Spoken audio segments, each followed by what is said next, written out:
सोच समझ कर के वो बोलता है जिसमें सोच और समझ होती है। जिसमें समझ होगी वो सोच के बोलेगा। राहुल गांधी जी को एक आदत पड़ गई है, गंदी आदत, बुरी आदत, जो नहीं पढ़नी चाहिए थी लेकिन पड़ गई है। उनके जो इर्द गिर्द के लोग हैं उन्होंने उनमें वो आदत डाल दी है। दुनिया में कोई ऐसा नेता नहीं है जो घर के बाहर जाकर अपने घर का फजीता करता हो। अकेले राहुल गांधी ऐसे। ये कर्मों के फल हैं, कांग्रेस पार्टी के पुराने पाप हैं जो कांग्रेस को भुगतने पड़ेंगे। कांग्रेस सांसद राहुल गांधी इन दिनों 3 दिवसीय अमेरिकी दौरे पर हैं। अमेरिका के डलास में टेक्सास विश्वविद्यालय में उन्होंने देश में बेरोजगारी का मुद्दा उठाते हुए चीन और अन्य कई देशों की स्थिति को भारत से बेहतर बताया है। राहुल गांधी के अमेरिका में दिए इस बयान पर आचार्य प्रमोद कृष्णम ने कड़ा पलटवार किया है। उन्होंने IANS से बात करते हुए कहा, राहुल गांधी को यह बताना चाहिए कि वह चीन के साथ हैं या भारत के। अगर उन्हें चीन की नीतियां अच्छी लगती हैं, तो उनको चीन जाकर राजनीति करनी चाहिए।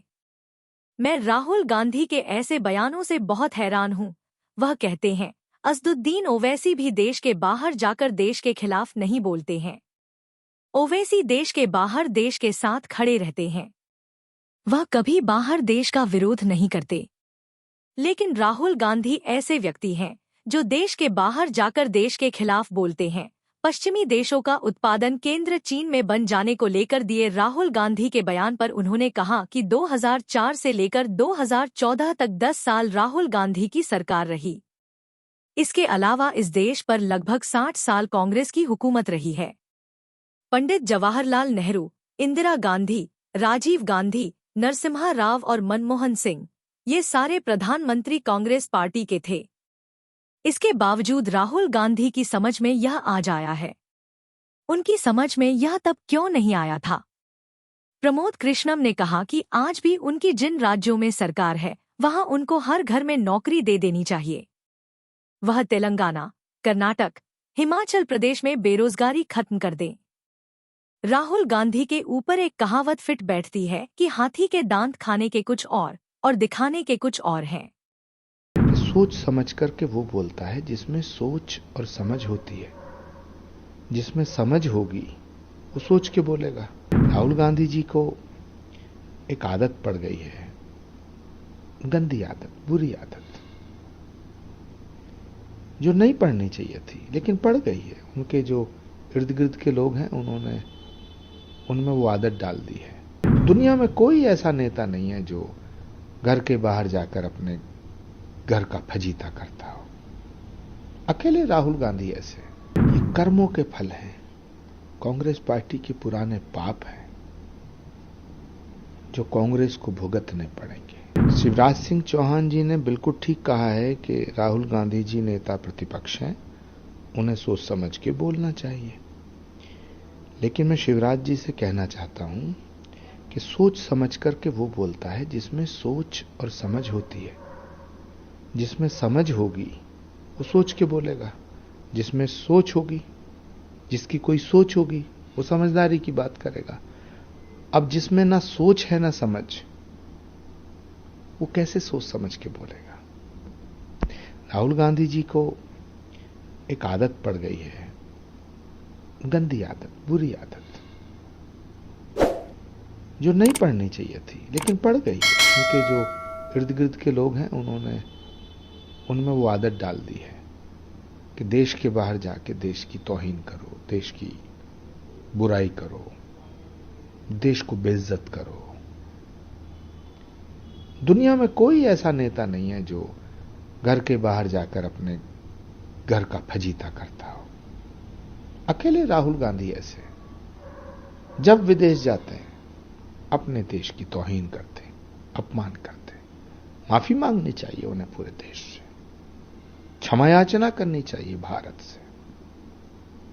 गुरु जी, कांग्रेस के कुछ नेताओं ने कहा है कि अगर मोदी जी विदेश जाते हैं तो उनका जय जयकार की जाती है, राहुल गांधी विदेश जाते हैं तो उनकी बदनामी की जाती है।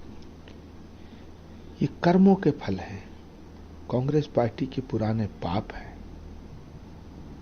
जो कांग्रेस को भुगतने पड़ेंगे। अब उन पापों के फलों के भुगतने का समय आ गया है। मेरा पक्का यकीन है कि राहुल गांधी जी कांग्रेसियों का इलाज कर देंगे, पूरी कांग्रेस का इलाज कर देंगे। वो जो गठबंधन की बात करते हैं, इस बार हरियाणा में आम आदमी पार्टी और कांग्रेस का गठबंधन दिख नहीं रहा। 2 दिन समय कुल रह गया है पेपर नॉमिनेशन करने का, लेकिन अभी तक कोई फाइनल नहीं हुआ। आम आदमी पार्टी ने अपने उम्मीदवार उतार दिए और अब भी कह रहे हैं कांग्रेस की उम्मीद है गठबंधन हो सकता है। कांग्रेस की हालत पे मुझे दया आती है। 125 साल से ज्यादा पुरानी पार्टी, राष्ट्रीय पार्टी की ये हालत हो गई है कि रीजनल पार्टियों के चौखट पे गठबंधन के लिए गिड़गिड़ाते हैं।